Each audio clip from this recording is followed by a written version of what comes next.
Well, thanks for joining us here in November, our November edition of our CIO and EdTech Leaders webcast. I'm David Couch with the Kentucky Department of Education. If you're new to us with our staff or in a district, this is something we do once a month. The education things that we know that are happening on around the state that impact you all, happening around the nation, but also to get your feedback on items that are impacting school districts. So thanks for joining us. We also are interested in your feedback and Go Soapbox. This morning we have 8 poll questions and 3 discussion questions that we would like for you to take a look at and respond to. Obviously, as you know, in our summary notes every month that we sent out from the previous webcast, and I encourage you to take a look at those. If you miss a webcast, we always do the write-up of the key highlights of that, and we share the responses that we got during the webcast to the poll questions, the discussion questions as part of our summary. So the more that we have responding to that, the better. So I encourage you to take a look at the summaries done. And thank you, Lisa Moore. Lisa Moore is actually the author of these summaries and these key points for us every month, and takes the time to do that, even though it's available on video. The summary, which I encourage you to take a look at, allows you to kind of refresh on those items, the key points that we point out, and anything that may be worth a cut and paste to your own internal staff. So please take a look at that. Probably the thing I spent some more time on in the summary of last month is about the Lexington Herald article and internet access. And so for the most part, if you take a look at those summary notes, those are the talking points that I've used since our last webcast with folks to educate them on the topic, why that article was way off base and inaccurate about us as a state and about the 10 districts they identified. So if you have some suggestions about analogies that could explain that to folks to the non-technology world about there's a difference between slow and then when you really need the capacity. And there's obviously the writers of that don't understand the difference between those two. But I encourage you to take a look at that and then give me some feedback to it, because we're in the midst of trying to educate news organizations, the Lexington Herald, be the Courier Journal, and some other ones about that specific topic. So hopefully that doesn't happen again. So I'm encouraging once again to go Soapbox. All right, let's start out with the first topic. I have folks on our staff that are going to help me with this. Is something that's brand new information. Came out last Thursday. We had Veterans Day on Friday, and most of our staff were out. We usually have a Monday staff meeting. We didn't have that yesterday. So for the most part, you'll hear us discussing it as if a staff meeting. But this document that we're going to share, as well as the digital readiness, obviously an advantage of moving to Microsoft Teams is not only can our staff speak and jump in verbally, you all can as well. All of our district folks that are watching can do that as well. So if you have some thoughts and some observations, feel free to jump in. Obviously, you can do that and Go Soapbox with the questions that we're asking. You can do it through the chat, but also you can do that directly. Just raise your hand. I'll try to keep up with that, or have someone in. I have you kind of see the hands raised that are about that. So the focus of this get together today is something we've not been able to ever do before. We have both this information available this early. Our technology activity report, which shows the spending of school districts on technology, and because we have a standardized financial management system, unlike nearly every other state in the United States, and we have commodity codes. It allows us to see with pretty good granularity of where the money is going. Then the second part of it is digital readiness that shows, obviously, the technology activity report shows the money totals, and then the technology readiness, the digital readiness report actually shows the inventory of the stuff. Shows how the people we have, the amount of stuff we have, some questions about how it's being used. Not everything is captured on the technology activity report that shows up in the digital readiness report. I'll give you an example of that. The School Facility Construction Commissions about the things for new construction and major renovations do not show up in your technology activity report. We found out years ago that it was going to be too difficult for people doing new construction, major renovation, to break out the specific technology components of that. So out of all the things that we estimate and show to our board in August, because you'll hear me reflect back on the financials that we presented to our state board in August about education technology. The spending on new construction and major renovations that involve technology, particularly those are items that, unless that law is changed as well, is fixed to the building. Didn't really ever pay for laptops or desktops. Typically, it's fixed to the building. It's your network components. It could be your TVs, digital projection boards. Those type of things typically show up in the major renovations or new construction. And so obviously we don't capture that entire, but in the inventory it should show those items. That's an example. So have a couple folks on our staff, Amy Young and Rebecca Bright, who spend a lot of time on our financials behind the scenes. That's gonna help me out through this here. So David, I want to add to what you said there, and that is that you kind of spoke to it, but this information that we're putting together on the technology activity report is evolving. Last year we made quite a few improvements on how to put this information together and represent it in a meaningful way that can visually explain what's going on. And we're continuing to improve and enhance that. And that's part of what, this will show here. And as you said, Rebecca and Amy and some others are intricately involved in what's the best way for us to create some graphs and visuals that represent this information. And we certainly want feedback and input onto what can be most meaningful and useful when it comes to this information. So let's go to the first chart here. And this is a cumulative total of all the funding sources. And once again, if you for our staff and districts, and we presented this back in the July-August time frame about the funding that we were going to present to our board. And roughly we identified and estimated this school year that would be up to $502 million spent on education technology. And a key component of us doing those estimates is taking a look at the spending patterns from the past and try to see if those will go forward, as well as adding a couple components on top of that to show the total spend. So let's start on the very right-hand side of this chart. This shows the total spend for last school year. You can see it in comparison with the previous years. You can see it's starting to raise up. And this is particularly related to the additional funding during the pandemic that you can start seeing in the 2019-2020 year. Then started happening. Obviously, you saw March is when the pandemic started happening, and a lot of the spending that was available could actually go back to March, even though it was spent later than that with the federal funding. And you can see this climb. And the parts that always want to make sure you understand we have to add on to this. So we show what districts are buying. And this is a exercise that we go through every year when we show you and we estimate the amount of money that's going to be available for education technology. So you see this grand total that you see in front of you on the right-hand side. But also you got to add on the school facility construction estimates for new construction and major renovations on top of that, which is about $15 million.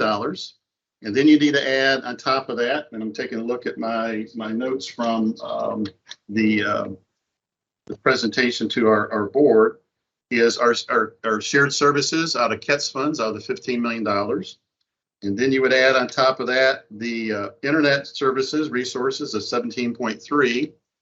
And then you would add, lastly, on top of it that I have is the federal CARES ESSER 1, 2, and 3, call it whatever you want, CARES 1, 2, and 3, the state shared services that we've got permission to spend the federal funds to help for services for school districts that are education technology related, which is $27.3 million.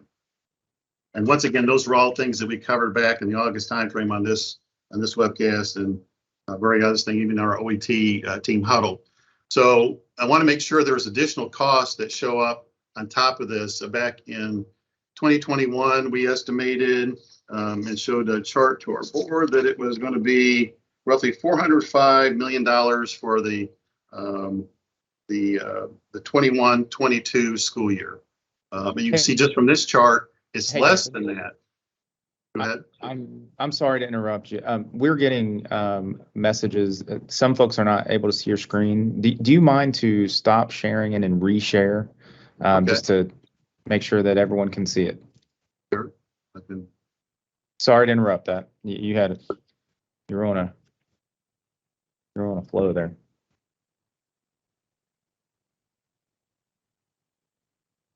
Folks see There we this? go. Yep. So it looks great.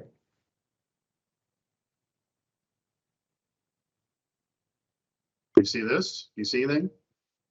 We got it. It looks great. See it. Thanks. Sure, everyone's good. All right. There we go. So do I need to cover that 5 minutes again?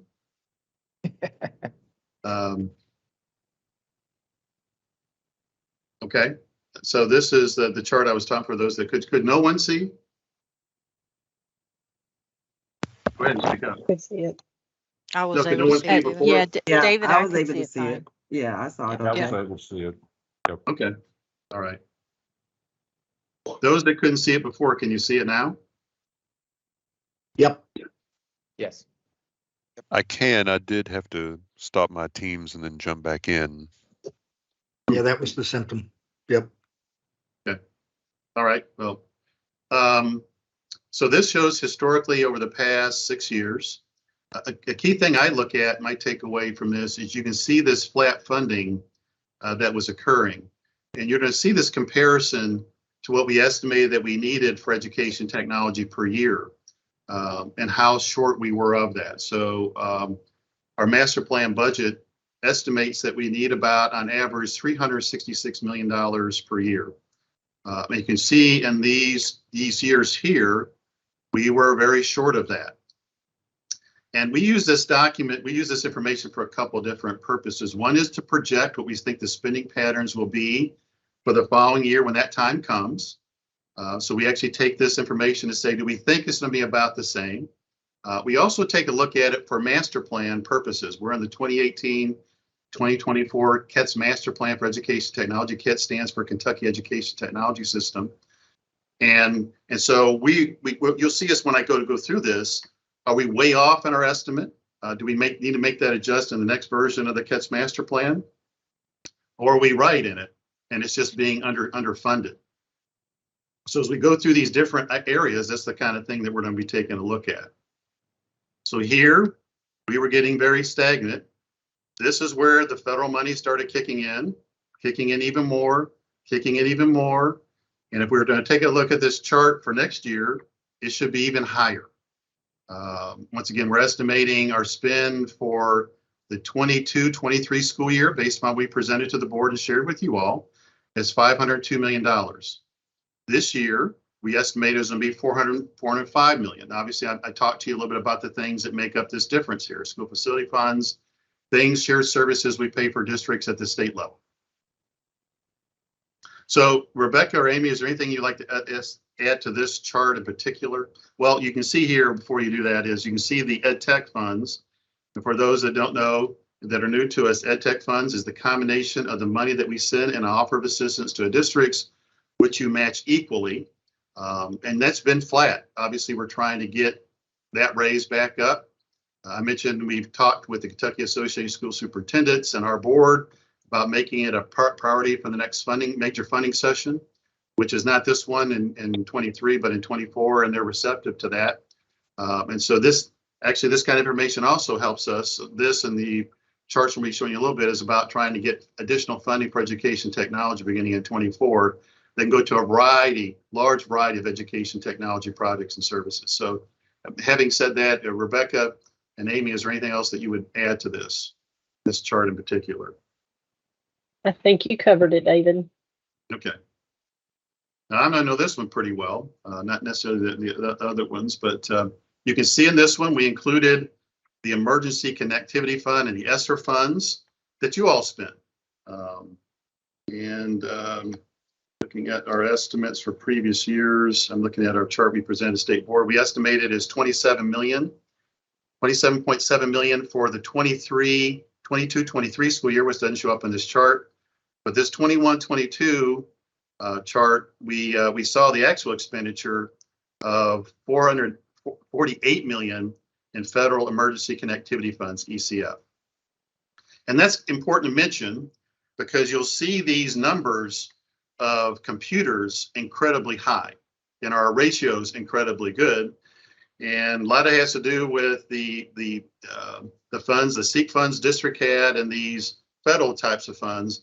But we know both of those are very temporary, and we're going to have tremendous drops in these as they age in 2 years. Obviously, anything bought in this year, for example, computers, is going to be very problematic, 5 years from that point in the 24, 25 timeframe. We're going to have this large mass of computers that are aged that need to be replaced.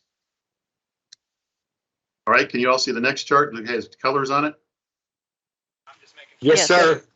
All right, we need one behind here. So you see our master plan budget for things at the district level. So that's $313 million. Our annual master plan budget is $366 million. And you can go to our website and look at our KETS master plan. And one of the appendices in there is the budget itself. And you will see the $366 million. You will see these different categories of items and our estimates of what we think we'll spend for those each year. So you can see for the things at the district level that they purchase, which doesn't include about $50 million above that we pay for state shared services, like for the internet service, the type of services we buy at state level, and the school facility construction funds don't show up in there. You can see, once again, prior to the pandemic, we were getting pretty flat here. And the nice part about it, you can see the kind of the breakout of the funds that were happening. And, there's that, I know you all participate and see these graphs. Can you tell, is it the same size or not the same size? What has tremendously grown in that period of time and it hasn't? Obviously, the growth that you see during the pandemic time frame is in the student devices being bought. DD, Crystal, Tessa. Who's talking? Who was that? Did they have something to add, or is that the hot mic? We got it. It's all good. I muted. Yeah, it's all good. Hot We mic. had someone Yeah, who had and accident. once you don't mind, folks, you just got to make sure that if you got your mic on, you're turning to talk to others, that you're muting yourself if you got something else going on that happened during it. So for our staff, anyone else, is there something you'd like to share in this for Rebecca and Amy or anyone else like to share about this particular chart? David, I'll just briefly mention what a fascinating and awesome story that these data tell as we progress through the years, and I won't spoil some of the information that will be shared, but that specifically the last bar there representing really some connected things that we're seeing in the digital readiness as well. Yeah, look at this spend. In terms of digital learning environment, look at Yeah. that front. So, if I were to see, it looks like, buying student devices, it's pretty flattened out during this time. Obviously, during the pandemic, bumped up even more. I think we're going to see that, once again, high because this doesn't capture that additional ECF funds, which I think a good portion of that went toward buying devices and refreshing them. So if I were to project out seeing next year's chart, I think this going to be, maybe right in here level, but look at that growth. Holy moly, classroom digital learning and environment. And David, that includes digital content and apps and services that are directed for student access. Yeah. And we've increased the cost, some services that we're buying on the school district administrative technology side. That I can see that's been a little bit of a growth. School and district internet access. Obviously, you're adding all these devices. That's not a surprise that's going up. Once again, I suspect next year, maybe I'll be wrong, is we're going to be once again above the projection. And then there'll be this pretty sharp drop starting the year after that, I suspect. Yeah, and David, I think one of the things, and of course, again, as I said, we're continuing to look at what's the best way to represent some of this information. But one of the things we might do and be able to share with folks is those projections out in a graph form, those projections out, because we know there's going to be a drop because of the the funding stream, and based on current situation, how those bars would look if we project out a couple of years. So I'm just sharing that as a thought and an idea of something we might do to represent that visually. Yeah, I think we'll have to do something like that for the legislative session in 24, because obviously, and even the past legislative session in 21, I guess it was 22, it was very difficult for us to make the case that we needed a bump up overall in education technology across the board for a lot of services because of all this federal money that was available. So you can say they were, very flush in cash, but it starts dropping pretty tremendously. There's a really important chart here that I want to share at the end of this that you all be able to relate to. Look at this steady, huge climb upward, and you're going to see it in this as well. This is student devices. So I don't want you to forget these charts right here. When I show the final chart, this talks about the people side of technology. You would figure you're buying all this stuff, spending all this money, there would be a pretty significant and equal kind of rise in the people side. And you'll see from the chart, we did get a little bit of rise in the people side, but not to the level it needs to be with this kind of significant growth of technology being added. The other part we look at, you see the line. I really like this addition by our staff, because what this helps us do in the next version of the master plan is, are we estimating too high for those items, or is it our estimation right? It would be one of the two, estimation right, just districts are underfunding.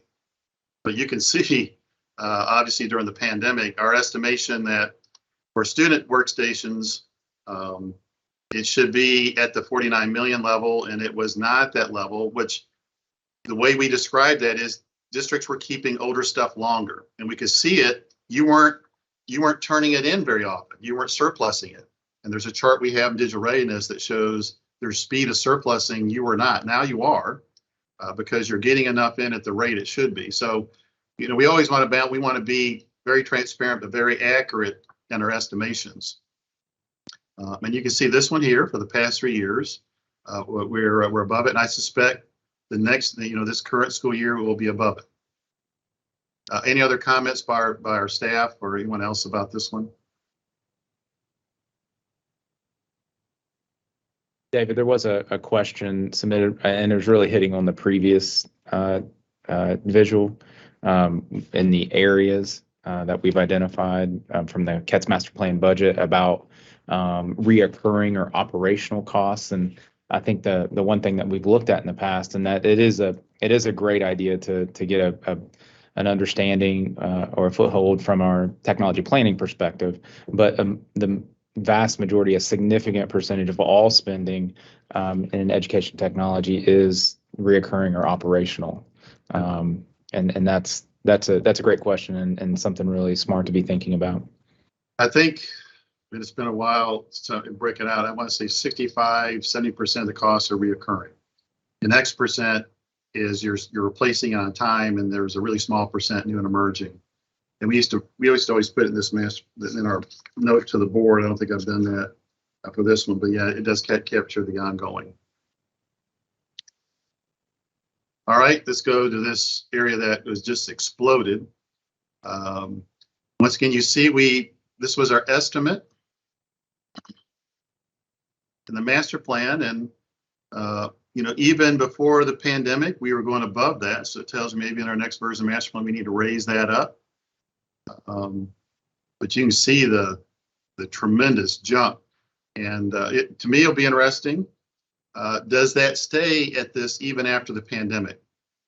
We know buying the end devices, but is there a stickiness to where it doesn't keep on climbing like this? Does it kind of hit in here as a new plateau, up in here, or does it go back down to pre-pandemic in this area? I don't know anyone's thoughts about that. You have the best handle on that kind of thing in your district.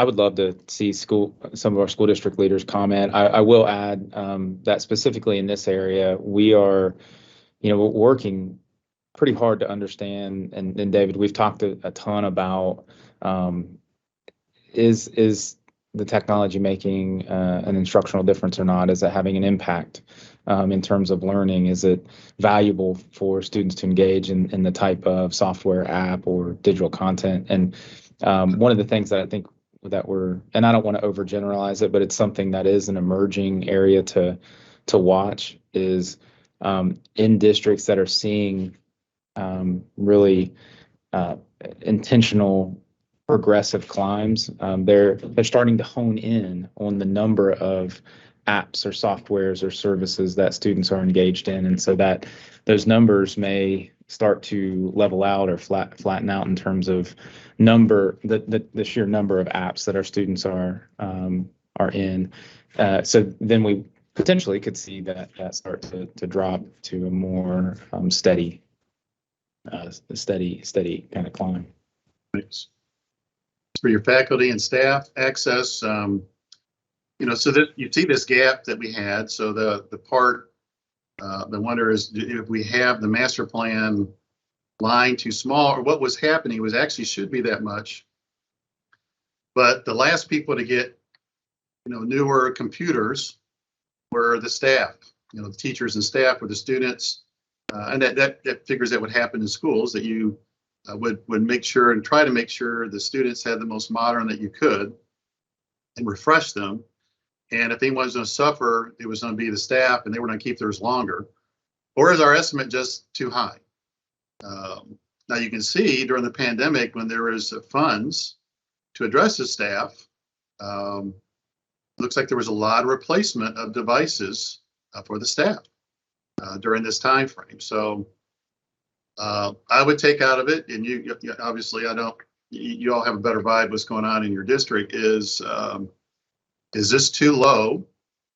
Is this too high? Is this really should be on this time frame we do the next version of the master plan, which is not that far away actually in 23, given the time frame it takes to go through the whole process, because it becomes has the weight of law behind it. It takes about 9 months or a year to go through it. So the planning for that is not that far away.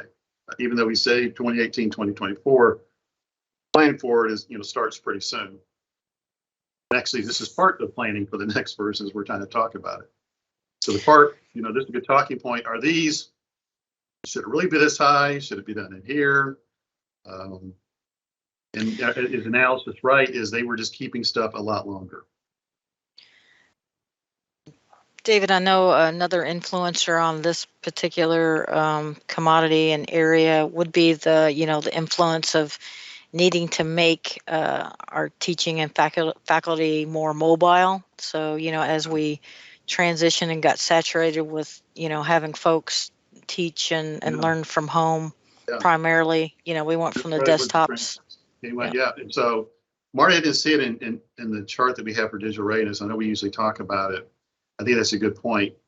I would say over the past 5 years, and tell me if I'm wrong, I would say it's 99% of the purchases, if not a little bit higher, have been mobile computers, laptops, tablets and this has been on a steep downhill climb for desktops for quite a while. I haven't had a desktop computer at work 2.5 decades. OET, I'm not aware of having had one for 2.5 decades. If there's anyone in all of KDE, it was 2 or 3. It wasn't that many. So we've been on this path. So obviously during the pandemic, when we had to switch to mobile, it was instantaneous because all of our staff had been used to mobile. Obviously, you hook them up to a docking station. We have a larger monitor and external keyboard and mouse if you need it. And in fact, David, this past, and we'll share this in the digital readiness section when we get into that summary. But 88% of all devices across Kentucky K-12 are mobile.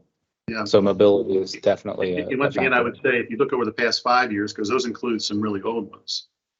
That's what I was saying. The spinning patterns that includes all the ones that they've had for a long time. And we know there is still that you keep some of the ones you have for a lot longer than K-12. but the spinning patterns would tell me that, especially past 2 or 3 years, not the past 4 or 5, that 99% plus have been mobile. So Amy, I'm glad you shared that, because that would help explain that. And So speaking of that point, I mean, something that we'll do, and again, you indicated it, David, when we started out, that we haven't had an opportunity to digest and to play with this information too much, is we'll do some things that will show information between the TAR information and the digital readiness information that'll help tell that story a little bit more as well. We just haven't had an opportunity to work on putting those things and combining some of those things. So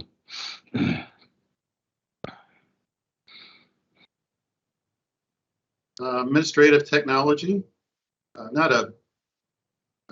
we see it in 2019 is what I kind of looked. 2018 was the last pre-COVID year. Not a huge jump in this one here. Now, I asked this question, Mike, before you got on, and I guess it was the internet lines. I think it's another one. We with the commodity codes, we probably captured the part in yellow that were part of this, this part in gray previous years, and we broke it out a little bit. That's right. That's right. It was the yellow in the last 4 bars there were in the gray. They were combined into gray in the first 2 because of the way the commodity codes were set up. So Marty, to your angst, I'm sure, look at this printing. So even though there is the explosion of mobile devices, and this is all of us, is our previous master plan estimated with our move to 1-to-1, even down to the lower grade levels. And that was the first time we'd really done that and moved from a 3-to-1 to 1-to-1, even down to early elementary level, early grade levels. We estimated, in teachers now, all with a mobile device, for the most part, with the rare exceptions, there would be less printing. I know during the pandemic, I printed virtually nothing. Still print very little, but this has not gone down. So our question for our next version of our master plan is printing going to stay high or even increase, even though everyone's got a mobile device? And I know there was during the pandemic, people were printing out packets, so I'll hear that a lot. But even before the pandemic, you had this, and I know we had NTI districts, so it has remained really high. The other jump, I don't know if I see anything more jumping unless someone else is in the this pre-time from you. Figures to information systems have remained flat. Financial management systems have remained pretty flat. Phone system services look like they increased even if you look at these bars. So I don't know the explanation for that. Very, very interesting, David, in terms of printing. In FY21, we did have a decline in that commodity, and so we were expecting or hoping, I'll say hoping, that would continue to climb, decline. But jumping back up in FY22 is it's interesting. Would love to understand. You got to try to find out what that is, and if it is what it is. I mean, there's parts of it you estimate. The other one that makes sense to me, and I don't know why there was a bump up here in file servers and storage with the move to the cloud, more and more things, and doesn't totally eliminate file servers and local storage. For example, here at KDE, we have 0 of that, and have had 0 of that for a long time. I get tons of calls and people want to sell me file servers and storage. Yes, Chuck. I think your question around voice, I think there's probably 3 influencers. I love that word that someone used earlier. I think obviously as the E-rate program, all right, quit funding voice, all right, and you saw more of a local contribution go toward that. That was a factor. I think we had a lot of old phone systems, all right, in the last 3 to 5 years that have been replaced, as well as possibly the cost for hosted voice is a little higher than maybe some of that legacy technologies that we used to see back in the early days. Does that make sense? It does.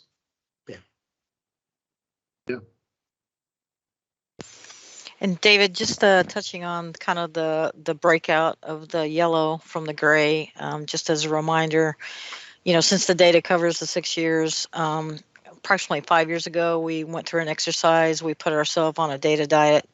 we went from 225 commodity codes and kind of boiled that down to the most meaningful 17. Yeah. So that has an influence on some of Yeah. these graphs. Yeah, just for the new folks on our staff and in districts, you can get great granularity by having that many commodity codes. But if you have people, especially the folks entering the data, not familiar with all 220, they start putting in places that don't make sense. So you give up granularity, but you hopefully get more accuracy. So we gave up, around 200 of these unique commodity codes and just got down to 17. So we try to put them in the big chunks. So we're expecting better accuracy by giving that up, since there's less things to place in it. Internet access. Configure. Okay, let's take a look for the pandemic here. And it's gone here. Question is are we way too high in this? Or are we not spending enough on this? The article we talk about that I reference to you is, I'm very proud, and we should have actually been applauded for being very frugal and efficient with what we've done with our internet services. And I get to talk to my peers of other states, and not, to be due disparaging, but they don't have, and they don't, for whatever reasons, make sure that they don't eliminate things on their internet services that are causing it to be dirty and just taking up a lot of unnecessary bandwidth, and inefficient, making it very inefficient, therefore making them buy a whole lot more. So we have about a third of the 1 megabits per student. And obviously that's something we closely look at every month. Is anyone looking like they need more than that? And we, only being good stewards of taxpayer funds, buy what we need, versus like you wouldn't at your home buy 65% more internet than you need and pay for it just to meet some goal that says you should have X amount. The goal someday is to have X amount at your house. So for us is this too high? Does this need to be down? Are we on this path with all these new devices being purchased here? So I welcome any other comments by our The other thing, staff. the other thing I would say on this one that we've got to look at is there some cost associated to this that we're not capturing, because that's a concern I have with this one as well, as based on this compared to what we projected in the master plan budget would be required. I think it's awesome if we end up finding out that we are able to decrease the projections for how much cost is required for these connections and the internet to the schools. Which, and again, it goes back to, and I won't reiterate, David, what you spoke to as far as our whole approach for the whole CATS program and the whole CATS network has been to be efficient with how we do this, and the school districts do that as well. But I do have some concern that there's some cost that we're not capturing here. And again, that's something we'll look at further and do some more analysis of and get some more feedback and input on. So Mike, to that point, is there a chance that maybe the data we're seeing, which I think is awesome, by the way, truly reflects what I call the E-rate impact, and that, in our master plan, we're projecting full cost. But obviously, when you see data come through from the TAR, that possibly only represents the non-discounted portion that districts are paying. So I'm wondering how much of that E-rate impact, Mike, absolutely another factor we've got to look at, and so again, we'll do that further analysis, digging into that, and so that's a very good point, Chuck. Yeah, I think that is, and somehow, much like with the school facility construction for new construction, major renovations not shown, is point out the folks of that gap, and that would be a big explanation of it. That does something. But thank you, Chuck. So here's the last chart in this, which is to me the most disappointing chart, with all that stuff being bought. And this is one to where I do feel our projection is right. I feel it's probably too low. If you base upon the number of devices we have, the amount of services, just not devices, the amount of services that have been expanded to be responsible by the technology staff, heating and air conditioning systems, security systems, traditional phone systems being now done over the internet, along with all these other services, along with this explosion, as you saw. And to see this somewhat flat, I'm happy that it's gone up here. I'm concerned that is that temporary because we got funds that help put positions in place in digital learning coaches and in technology staff, support staff. Does that start dropping? But that's the most disappointing. This part I would say is right. We've always presented to our board that we are significantly understaffed for the size and scale and sophistication. When you have 1.1 million in computers, and that's not counting all the other technology components, and you have the number of staff that we have, it is just heroic stuff that we're doing. And that, that's why it's been a lot of fun to give out and recognize folks with the Special Stillwell Award for what you're doing during the pandemic and after the pandemic and before it. Just absolutely amazing, but you can only sustain that for so long. And a big part of our quest for additional funding in 24 is to address this. And we'll need you with your superintendent to address this as well with this as part of justification, along with the replacement of all this stuff that's been bought. It's going to come a due date to replace it. And so those are our big pieces that we have in our 24 proposal for funding. Thanks to the team that put that together. Appreciate that excellent work on that. Thank you very much. Hey, David. Yes. Before we leave the financial side of this conversation today, if you don't mind, I'd love for you and Mike just to kind of speak to real quick. I mean, obviously, I hope folks can understand now. There's always been I use the term a gap that, we've been trying to secure funding for of what the baseline components of the master plan outlined and what the financial capacity of the Commonwealth has been in the past. But we also recognize, as we talk about the future master plan, that there's a lot of technology expenditures outside of what we call that baseline master plan, what we've identified in the master plan budget, that we've also got to figure out how we capture to show that gap as well. It's things around facilities technology, security technologies, the IoT, and the Internet of Things technologies that we know districts are spending funds on. And somehow or another, we've got to figure out how we capture that to show that actually the local spend is even wider than just outside of the master plan budget. Does that make sense? It does. And we, the part is how you capture that. Just doing this is a major effort, as you all know. Absolutely. Now spending time and energy, do we just swag it? And it's both the new folks, swag is a military term they have as a military officer. It stands for scientific wild ass guess. So there's something to it. Do you do that versus spend a lot of time and energy? Do you do like we know to give that estimate in there? So obviously, yes, there's costs that we try to limit it to it and keep it in the ballpark. And we've had We've had that discussion on pretty much every master plan whenever we went through creating a master plan.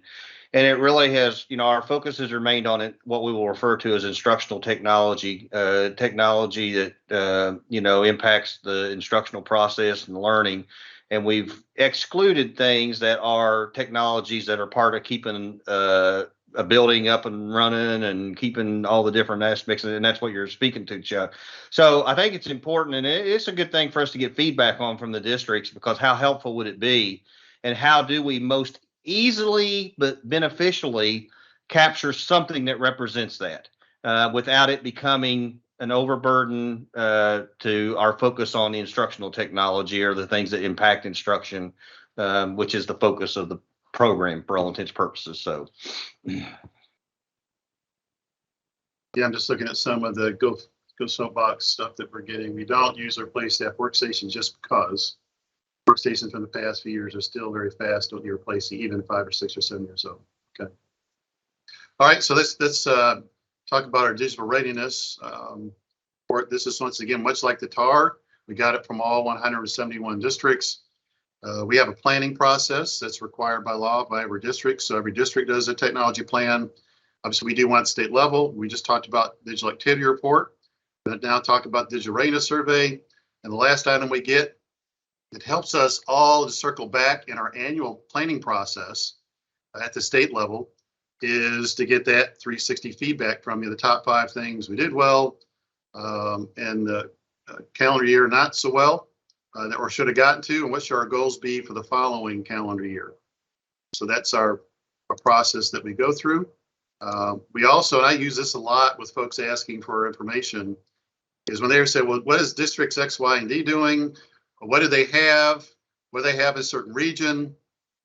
This is wonderful stuff for open records requests that we just point, but they can self-help themselves to it, but also allows you to get a comparison of your district to the districts around you of equal size, or around the state of equal size, and other kind of factors, as well as in your region and in statewide. So I really like the work that's done in here, and appreciate those that made that happen really quickly. We do an infographic every year that gives it out. We're not going to go through every aspect of that. We've talked about this already, where the ratio, the computer ratio is dropped. And it'll be interesting going forward. Does it remain that way? Does it stabilize? And we've been at 1-to-1, and lower is better. This David, is if I could I add just a quick point on the previous slide when we're looking at student to computer ratio. We've seen those growth points, but this year specifically, we're finally back down to a 5% increase. Yeah. And so I think that's the point about saturation or having the number of devices that are needed. And if we can see that growth point being 5% or less over the next several years, that really helps stabilize, especially from a catch master plan and a budgeting perspective. And obviously we can take criticism for, you got better than a 1-to-1. Obviously we talked about intentionally, this has been quite some time. You've never done 100% eliminate desktops, but they should be getting rarer and rarer, and every classroom should have the capability of becoming, a lab, versus in the early days of CATS, we had to march kids down because there wasn't enough for 1-to-1 in a classroom, and so you had to march them to, or they had to go to a specialty lab that had a 1-to-1. If students are carrying it around, then they have the ability for every classroom to turn in 1-to-1. I know there's rare exceptions to this. But as we try to explain to folks, they're saying, why do you have more than better than a 1-to-1? It is an awkward discussion, to be honest with you, with folks, to say you have better than a 1-to-1 ratio, but it's plateauing off, and I don't expect we're going to get much lower than that. This is an interesting one just to show you over time what has changed. We have 1.1 million computers. You can see the explosion of the Chrome device, the mobile Chrome device. It continues this explosion. The Windows devices continue to drop down. They've dropped down, I'll just give you, back in the early CATS days, the Windows devices were 95% of what we had, probably 90%. The Mac laptops and desktops, so we see Mac, we're really talking about the Mac OS desktops and laptops. You see it was 2%. Previous years, less than 2% from the Mac OS desktops and laptops, and I'd say an incredibly high percentage of that, 1.9%, 21,000, are actually mobile devices, just like the Windows devices are. But you can see definitely this move to mobility, the move to the Chrome environment. And this would tell me also, this is just, we have, I think 655,000 students that sound right in that ballpark. And so you can say you have some extra ones for break fix, or just for unique situations, but this tells me this is also starting to go to the adults in the district. So it's just not the students, they're adults that are starting to get the Chrome environment. So obviously this is something that we're making our KD staff aware of this transition to this environment. And this is, I suspect next year when this is done, it may be even, this one's lower, and this one's even higher. iOS these are the iPads. You see in the iPad arena, this has dropped as well as far as percentage. But 1.1 million devices, just computer devices. As we say, we're 25 times bigger in K-12 than the rest of state government, local government, and universities combined. This is a huge operation. That's what I get so concerned about, the people side being so tiny. The good news about this one is the old operating systems are getting smaller and smaller. You can see on the Windows side, you've done a good job bringing up to Windows 10 and newer. Same thing on the Mac OS side, bringing them up so you don't have a lot of these really super outdated operating systems, which makes it more difficult to support. Digital equity. And we're going to talk about the ACP program with helping low-income parents get additional funding to buy the internet access for the home. But you can see we're getting better and better about this. And this is the surplus. I'm just looking at what we presented to our staff, Marty. This is good that the surplus is high. In previous years, we saw people that not so high. They were holding on to older stuff a lot longer. And so, as you know, from a technology staff perspective, it's more difficult to support older technology. Just like it's more difficult to support older cars, older anything. It is much more difficult to support older technology. The next generation, I think this is what you were talking about before, Marty, right? Yeah, that's right. Move to that. And if you probably did a snapshot of that in the past 5 years, that would be, 95, 97, 98, 99, as far as moving to mobile devices versus desktop. Right. And the ability to be able to use for assessment. This tells us that, that it's important to us for the, the interim and the summative, informative assessments. You see that number has gone up from the ability to do online testing. So that tells me you're getting rid of some of those older devices, and you're getting more devices that have the capability. Not online testing is the key metric, but just tells us it's somewhat modern. It's probably that. It's you have your view of summative testing, but it just tells us it's a modern device that can do a variety of things. Up 10%.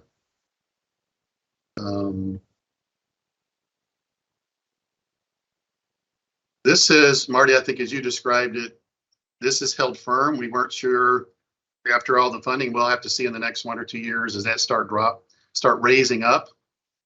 But going back to the affordability connectivity program, ACP, and the information that's been presented here multiple times before. Education Superhighway did an excellent report. The primary problem with internet access beyond the school campus is it is not having an option. It's not being able to afford the option that's available. I'm not saying that's true in 100% of the cases. There's X%. There's just nothing there. But the major problem in the study nationwide and statewide that has been underestimated is people can't afford what's already there. So a big part of what we're trying to do is make parents aware in these situations of funding through the ACP program that can help with that situation beyond the school campus. And so you see here, it's held firm at that 5% that they don't have beyond the school campus, not an option at home. And near their home, the good news is there's 3.2% out of this that there's close by, or they have the ability to go somewhere to get internet access, and 1.8 have nothing. And that number is dropping down. I'd love for that to be zero. All these be zero will be taken away. So what's the chart here, Marty, saying?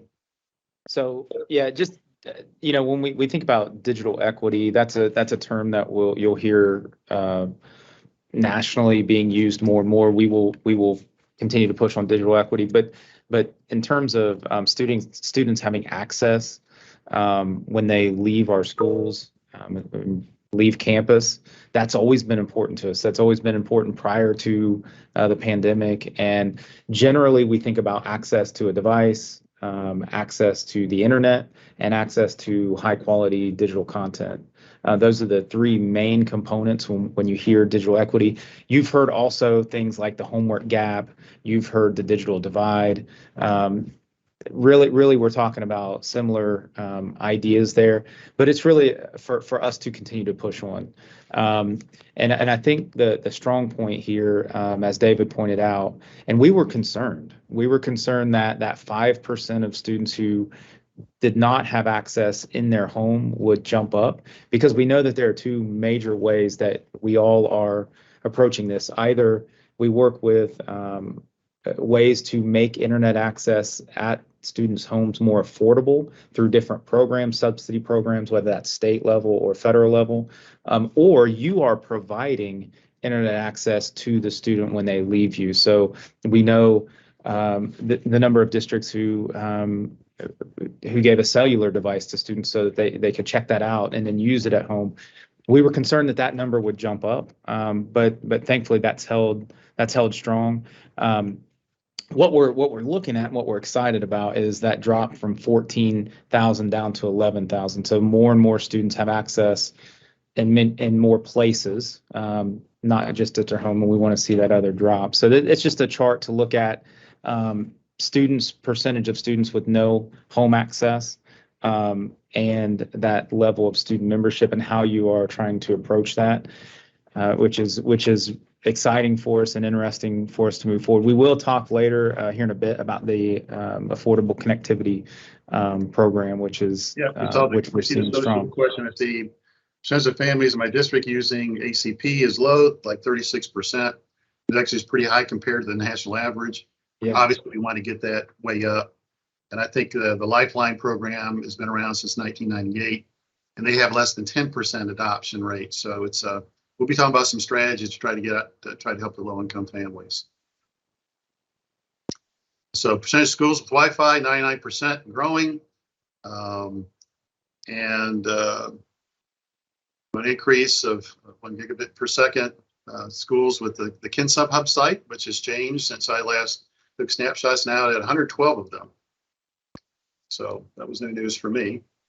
People side, we talked about, this has gone up. This is great, but to me, this is not the steep climb it should be, because I'm very, very concerned about our ability and your all's ability to make that a good experience for students in the future with that kind of small staff. I'm appreciative of that, seeing those numbers that have gone up. Here's a lot of detail that we're not going to break down and have time to break down in detail. It's wonderful work that was done, but it shows you the numbers. It shows you, how many people have, full-time, part-time, library media specialists. What is their role? I think this is really interesting. To me, you can see how you stand compared to the rest of the folks around the country, your technology staff. Obviously, we have a discussion question about, are you more looking toward supplementing your staff with outsourcing parts of it? With all the technology contracts that we have at the OET level, our staff knows I consider our vendor partners an extension of our staff, and always have considered that. They're in our team huddle. They're part of our strategy. There's no way we could do it with the number of staff that we have, and we lean on them to help us out in what we're doing. I do like to see this with data stewardship has gone up.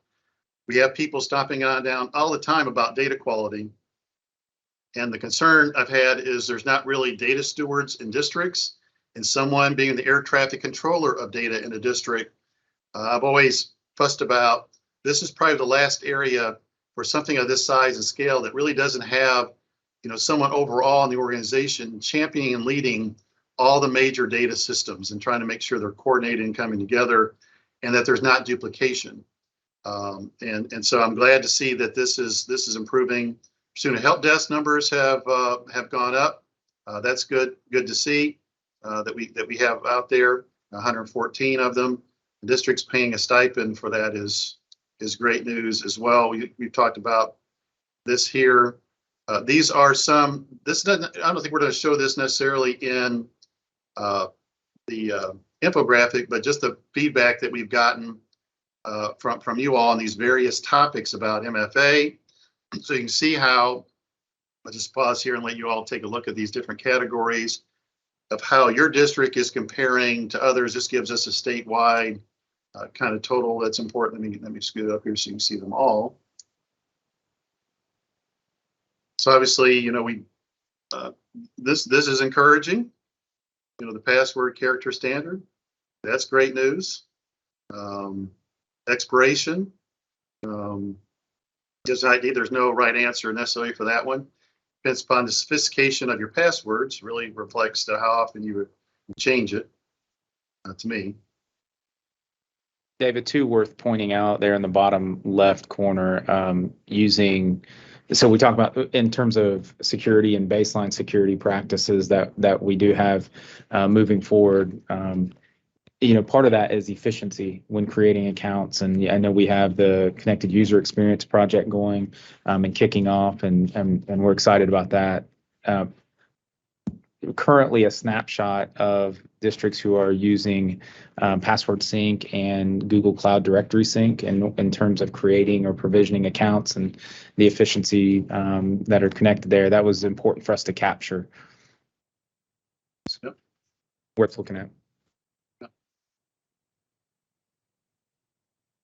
Student experience. They use this data a lot with districts or vendors saying, I can actually see the number of folks that have these different systems in place and point to the vendor they can go find out who's using it, who's not using it, because they always give the impression it's a lot bigger than it really is.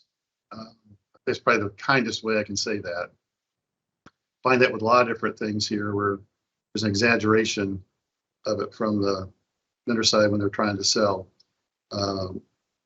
Stands out to me is, and this helps our department, is, looks like, that, online in some kind of way for meetings like this. Obviously, we've completely changed the format. Forever, we used to all meet up in the 5th floor for our staff. We used to have this up in a special room there. That day is gone. We're using this method from this point forward until some new wave of technology moves us out of that. But virtual meetings will always be, whether it's a parent student meeting or a teacher meeting, a variety of meetings across the district. I've noticed a lot, even the cooperatives, educational cooperatives have as part of their toolbox allowing folks to join remotely. And that wasn't there before the pandemic, definitely not as much as they're doing, which is a good thing. We can see Meets and Teams and Zoom part of this environment. I think the part two, Marty, is I think there's a chart here, the district's going beyond the free stuff. It was a major transition. They were using the Google free, and now maybe more of them are buying this to be putting in place. You can see what districts are using for the ILPs. The service that Kate used to pay for this, but we actually found the use of it was very little. It was once a year. We found districts getting in and doing their ILPs. It was supposed to be a year-round type of thing, and so financially, we stopped funding it, but districts have, filled that gap in with other technologies. And I think this is where, I don't know if you have it in here. Maybe this is where you want to talk about this going from free. It seems like there's a chart on the free, so maybe it's not. Well, it's important as we think about statewide strategy, David.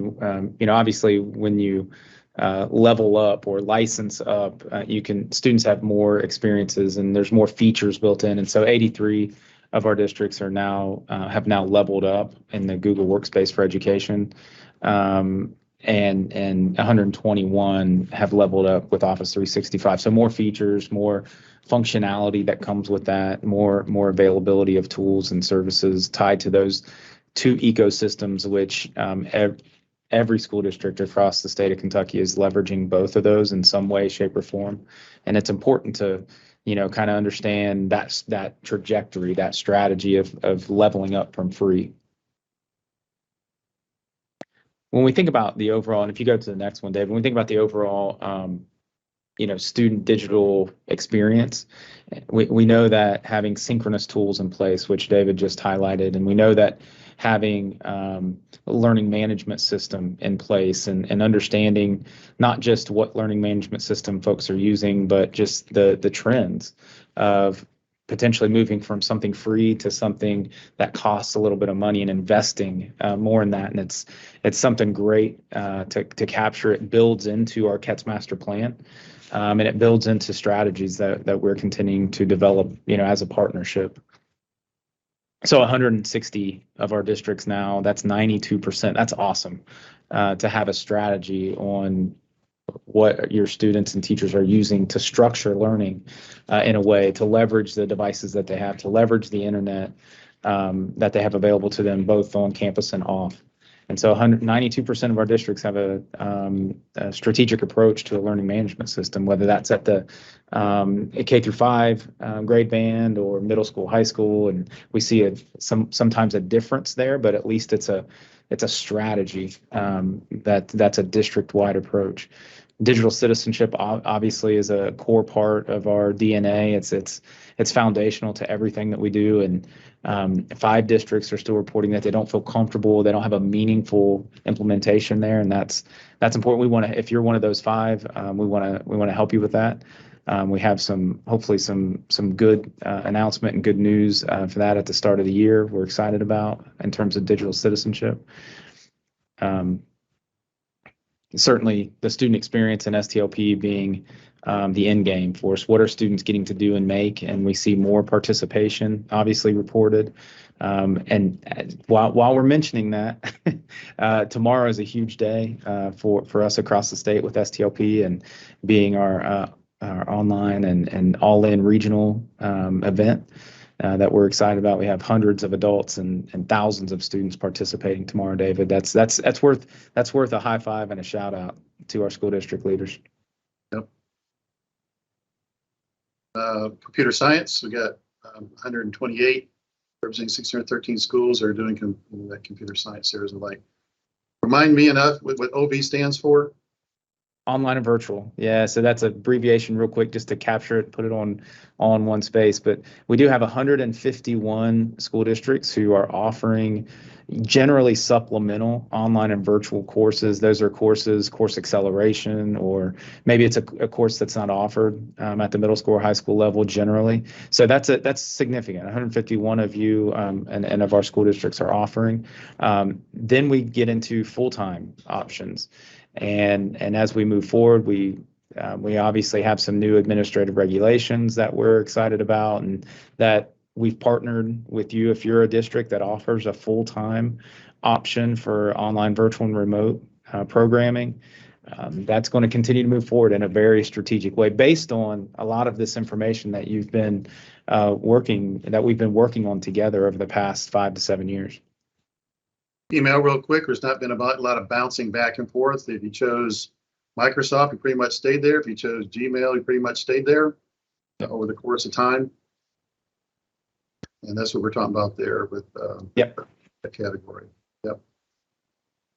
So David, that's a lot of data and a lot of information that all individually and uniquely tell a strategic story, district by district, and we'll continue to make that available. And our digital readiness public reporting will be available very soon, earlier than it's been available in years. So we're excited about that.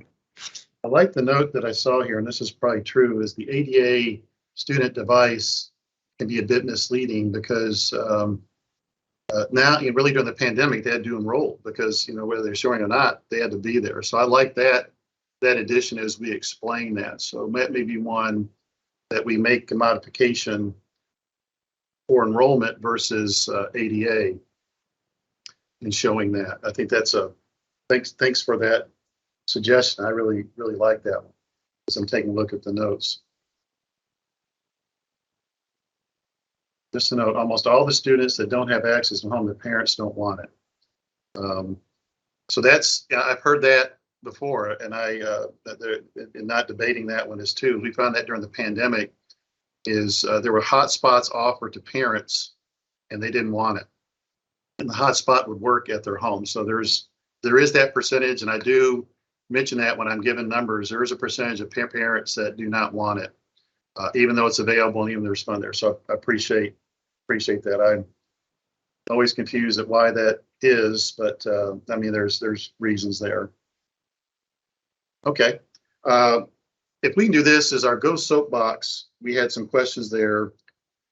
And I'd just like to share the poll questions I had for poll questions 7 and 8, as we've had the chance to go through the TAR and the human reports. Can someone bring up a Go Soapbox poll question 7?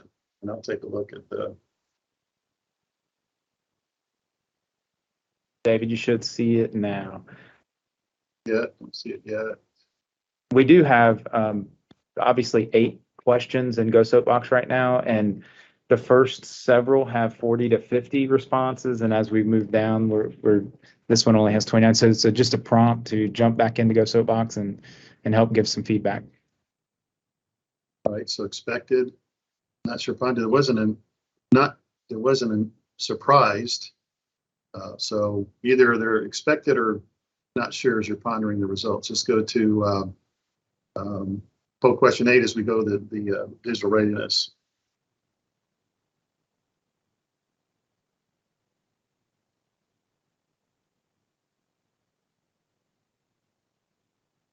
Expected, sure, still pondering. Okay. Well, hopefully that's the added value of us, just not collecting it with your district, get a feel for your district, but also where you stand across the state. So I think those are the ones. So Marty, up next. I think we've worked this in. I know we have to 5 minutes to talk about digital equity strategy. So very quickly, I think one of the questions here is, what are we doing? Or one of the comments that I saw from folks is, do you have any suggestions about how to get the ACP information to our families? And so let's talk about, we've talked about educate all through this, so let's kind of get to the bottom line here pretty quick. Right on. So we do want to we want to make sure that we are capturing. I wanted to pull this up real quick, just so everyone's aware. There are a number of ways to kind of look nationwide at the Affordable Care or Affordable Connectivity Program, and nationwide. When we look across the country, we're sitting in Kentucky, we're sitting at 33%, which is well above the national average. And so we know that we have districts who are pushing pretty hard to make sure that parents are aware of the program. There are some steps that need to be made available for parents to apply for the program. But then we also know that across the state, we have areas that haven't yet pushed. And so it's a question that we have is what can we do to make the affordable connectivity program more available and more readily used by your parents. One of the ideas that we have a group of states that we work with regularly, and they like to use some of our stuff, and we like to learn from them and use some of their stuff. And so Dee, Connor, and I have worked with a couple other states on an easy idea to make the program availability form be available for parents inside of Infinite Campus and Parent Portal, and to be able to message that in a way that is more efficient for you.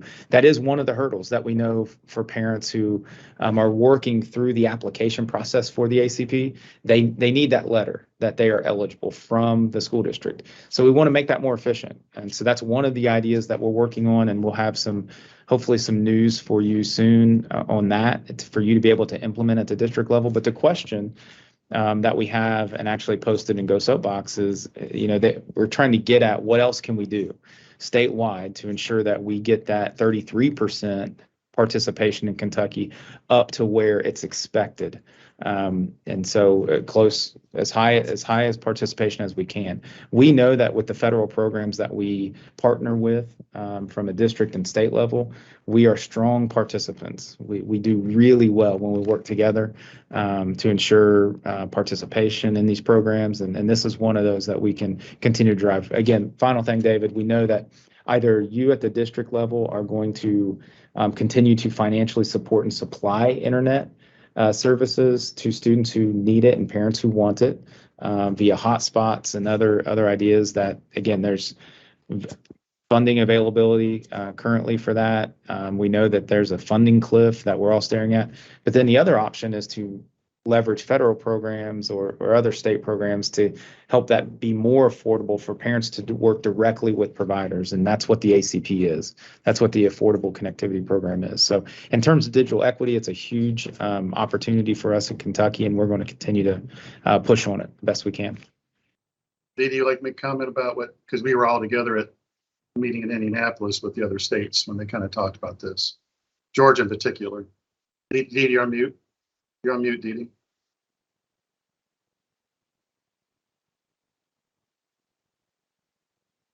Now you're off mute. There you go. Okay. All right, I have two connections here going here. So I think what Marty said already covered it. What we were trying to do is trying to get the message out on some easy ways you can do it through Infinite Campus. I also replied in there. A lot of state agencies are, and also local education agencies are working with their local library. So that would be very helpful. So I think there's some good chat about the Frisky Centers helping with outreach in the Go Soapbox question. So we're going to bring up the results of that. But here's what you have. The reason the Lifeline program, which has been around since 1998, it's an additional funding program for low-income parents. So why are only 5 or 10% of low-income families taking advantage of that? So one of the big ones is they're not aware of it. But the second one is it's a lot to go through. There's a lot of forms you got to fill out, and you got to prove that you're low income, which is really unfortunate for these families to have to go through that. I was hoping the ACP program would be less paperwork and levels for it, but it's not. So what I've noticed Georgia has done, and they use a temporary funding source, is they have folks that these low income parents can talk to that help them go through the gamut and help them make it to the finish line. So we're not asking districts that, to take that on. You're already got your plates full of helping parents fill it out. We want to make them aware of it. But what are the resources these parents can go to help get them across the finish line? Because those are the two biggest barriers. They're not aware of it. And if they are, can someone help me go through this and fill it all out what I need to fill out and get it to the right folks? It's kind of like the tornadoes and floods that have happened in Western and Eastern Kentucky. There are federal funding sources to help those families, but they have to have people there to help them go through the whole gamut of how to get those federal funding sources. And so the piece that we'll be looking at is there's something beyond this Infinite Campus piece that Katie can do, or working with other state agencies that can be done to help these parents make it across the finish line. But there's some things you can do there locally. But yeah, definitely you don't want to get it above the numbers. Can we show the responses for poll question 1 and 2 that were around this topic? I believe that was around this topic. Absolutely, pulling that up now. I did, while we're doing that, I did want to point out, from an enrollment over time perspective, again, you can see the sharp climb through August. And again, these data are a little bit backdated, but on the Education Superhighway site, concerning the ACP, you can kind of see city by city kind of percentages, if that's that potentially is helpful to you. Okay, so we did have a question, David. Question number 1. We're currently above the national participation average. Has your district already communicated, marketed to families about the ACP? Awesome. 62% of districts have already started that marketing campaign. Another 7 districts, 16%, are in process. And 10 districts have reported that they don't really have current plans that they're aware of. And those are districts that hopefully, after today, we can help push that along. I did love William from Jefferson County commented that, being a community-driven action plan for ACP is a great move, not necessarily just a district initiative. So that's really, really strong point. And then the second question, do you think it would be helpful for Katie and OET to find more ways to make the ACP participation easier? And 79% have said yes. So that's definitely, we'll take this and we'll use this to drive some more strategy development. And as David said, we've met with other states and we're trying to collectively come up with strategies to help even further. Okay. All right. Thank you. And I'm just going through some of the comments that I've seen here. Please take a look at discussion questions too and give us some feedback. I'm taking a look what kind of EdTech services or support your district is outsourcing. That's going to be very helpful to us. I see printing repair, some virtual service support, offsite backups, MIBS service, device repairs. I didn't see any comments yet on takeaways that you had from the discussion that we had about the digital readiness. That was a discussion question that we have. I saw the one about the TAR, about the immense cost of the student devices.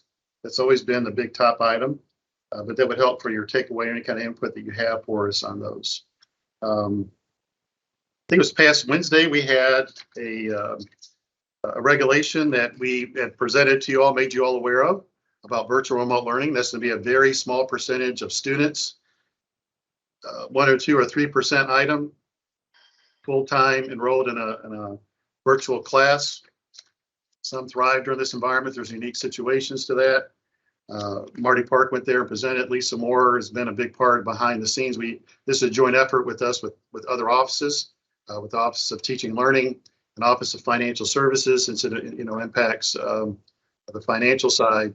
That got approved with little pushback on it, so it's heading on its way. Lisa and Marty, is there anything else you'd like to add to that very quickly of that regulation? Right. So we could be asked to go before the education subcommittee, and if so, they'll take action on it and it will move forward quicker. If they take no action, the review period will start on December 7th, and there's a 90-day review period. So if nothing is done and no action is taken by the legislative body, then it will go into effect on March the 7th of 2023.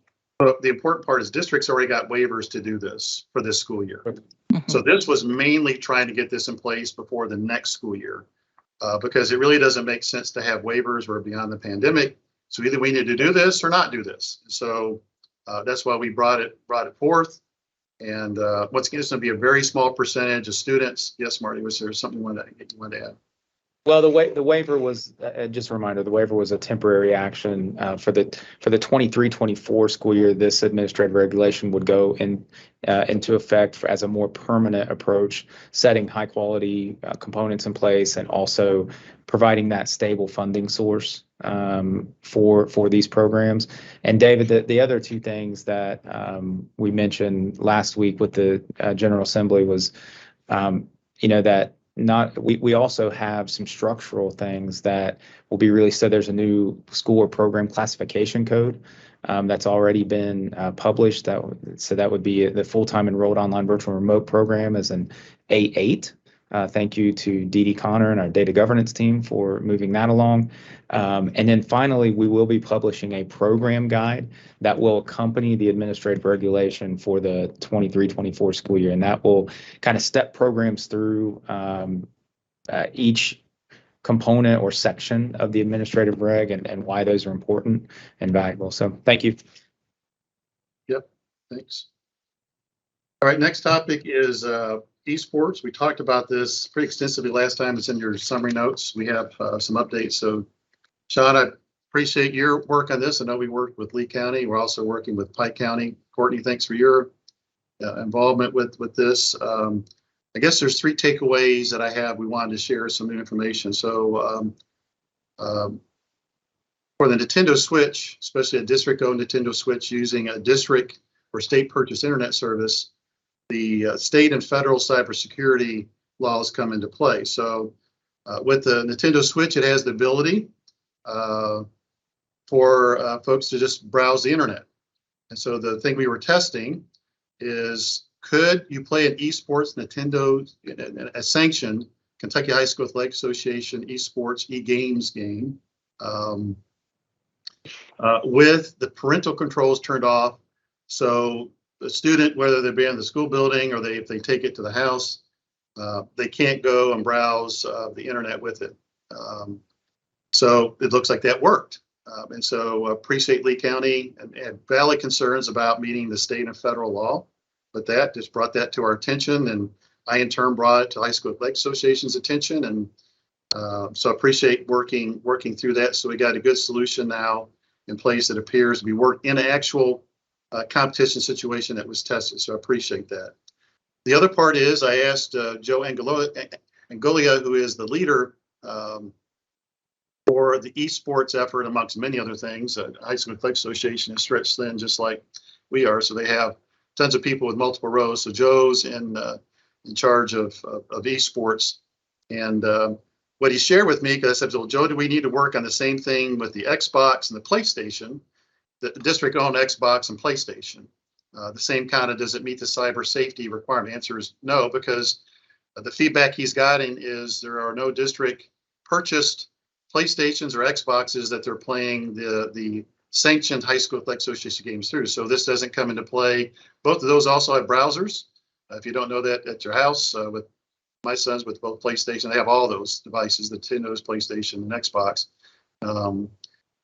Does it come into play where we have to go through this whole thing about making sure a student can't get inappropriate places on the internet when they're not playing the e-games or e-sports? So that's good news. The last one is it's a bit of new information that it's still evolving, right, Marty, is what you shared with me, you and Sean. So we mentioned before, we never had a problem with the Nintendo Switch working over the Kentucky K-12 internet service, as long as they understand they got to make their device, PlayVS, who manages that service, and Nintendo is make sure they make the changes to make their device work over our environment. And so we were not going to turn off or change major cybersecurity types of things. And Bob's going to share a chart here that we were working on to show that this is a constant attack from other countries with cyber attacks. We weren't going to turn them off. They had to actually change their environment, make it work. So the breaking news is in Lee County, I believe it was, Sean, right, that they could actually play the Nintendo Switch over the Kentucky K-12 internet service. And we haven't turned anything off. So I asked Joe to get with PlayVS to see what has changed with Nintendo and PlayVS. They're not sure what has changed. Obviously, Sean took us through in our OET team huddle. Over the course of time, Nintendo has made some pretty big changes to their software over the past couple of years. So that may be it. PlayVS may have changed something within their software, but no one, when we ask, what has changed, we can't find it. So we tested out in another district, and I think today the other district, it did not work. So we've not changed anything here. Nintendo has not changed anything. So is it something specific, some setting specific in a district? So we're researching that. So did I appropriately frame that up for you all? Yep. Great job. I mean, you said everything that we currently know and then all the outstanding questions. So, we always like to make these progress type items and come up with new questions just to learn what the best practices might be. Yep. So we'll keep you informed. But that's breaking. So what that means is if I wish we knew what it was that caused them to work, because I don't know if this is temporary or not. So we don't want to set people like, well, it all works, and then all of a sudden Nintendo or PlayVS, whatever they did, causes it not to work. So there's good news in that. So we'll keep working it, trying to find a good solution to that. And Bob, it wouldn't be a webcast unless we're trying to scare some people about cybersecurity. So I'd like for you to bring up the chart. Bob, I shared this with the KD the KD leadership team this morning. And Bob just shared some information about login attempts to KDHC staff just during a morning. So my account, there was 53 attempts just to get in my account during a morning time frame. I don't know if it was yesterday morning or the morning before or the day before, but everyone at KD agency. So this is for our A staff on here. You're definitely targeted. Anyone in financial role, leadership role is being targeted by name. But also you can see the countries to where these are coming from. So we put in geo-blocking. And so that's why we were very, and talked with my peers, the other states in Indianapolis a couple of weeks ago, when they put geo-blocking on for their districts or for their agency, they do not turn it off because that just creates a hole for someone to get through. Now, multi-factor authentication, Bob, as we shared this morning, makes it even more difficult. So if a hole is open through VPN, a temporary one, and someone gets in, and the VPN is there. So we have a good number. Right. We've almost completed that here in KD agency. We're on our last 2 offices. I know got some stranglers. I don't know what the percentage is of having us through that here in KD, but a good number of districts are right down there. But this shows you the attempted attacks just on a small morning from other countries trying to get into KD.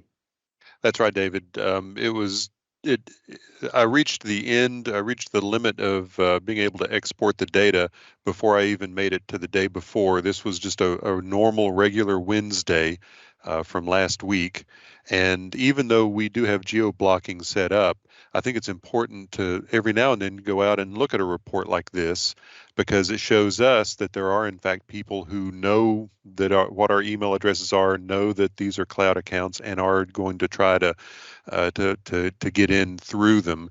And I think it's very helpful for everyone out there, our districts, to find reports like this as well, because everyone kind of gets tired of hearing that the wolf's at the door. But when you bring up some data like this, it does help leadership, especially, and staff who may not know what the risks are, to understand that there are actually risks out there. And again, if you look at this, this isn't just 5. We're looking up into the hundreds. If I get down here to the bottom of the screen, hundreds of attempts just on a regular Wednesday morning. And so I'm really thankful that for KDE, we've turned on geo-blocking, and it's something that I encourage all of our districts to do as well, because I want to scroll back up here. And this is not a special day. There wasn't anything special happening, just an average everyday Wednesday. And it's important for us to kind of keep this in mind. And this is why we're trying to protect our accounts, and why we're trying to reduce the attack surface of our accounts, just get down to one IDP. David, back to you. Thank you very much. Yeah, and this is why we tell folks when they're on vacation, they're taking time off. And they're in these other countries, they really need to focus on vacation and taking time off. We're not opening up the geo-blocking for them to get in. So obviously we have, those issues here at KD, I'm sure you do in districts as well. It just creates a hole for these folks. The message here, this is constant. This is 24/7. It's large scale. It's very sophisticated. And to try to get folks to take this very seriously before it goes bad, you try to get on the radar screen way beforehand. So appreciate you sharing that, Bob. So you can take that off. Last things I'd like to cover is just going through the Go Soapbox for a minute, 1 or 2 minutes, about questions 3, 4, 5, and 6 that we didn't show. So there's one on the school report card and the upcoming Infinite Campus exchange. So, David, I'll just mention the school report card is out. Just a follow up from the school report card going out last month. We did post a training that we did for KDE that may be helpful. If you need some additional information, you can kind of go through it. I would advise is pull up your district's report card as you watch that and kind of go through it with our training. Again, it was for KDE, but I think it could be helpful to some that want more information. Yep. Looks like most people are real good. They're distinguished or proficient, so here we go. They get high marks. Then the next one is just a reminder about Infinite Campus Interchange is December 1st and 2nd. That's an annual event that we have in Louisville. Infinite Campus hosts that. It is part of the contract. It is really a good opportunity for districts to come together, collaborate with each other, as well as get refreshers, find out what's new, and allow some of the newer staff to get some training that it's hard sometimes to make time for in the district. Great. The quality of it is high by the presentations of districts to other districts, our staff, the districts, interaction with our staff and districts to districts, and the Infinite Campus staff. It's a really good event, solid. So we have questions 6 and 7. I should have shown this with the digital readiness, Marty, and didn't show this one here. All right. Yeah, the information both in what you saw with the technology activity report and the digital readiness will be shared with you. Yeah, so hopefully and it also helps you out. For the 9%, I actually had quickly pulled this up while we were wrapping that conversation up, but for the 9% who have identified that you could use more help, our field staff have helped and worked with groups of districts in the past to kind of package some of the conversation together. So please take advantage of that. How about question 5? Our final one. Yep. Here we go.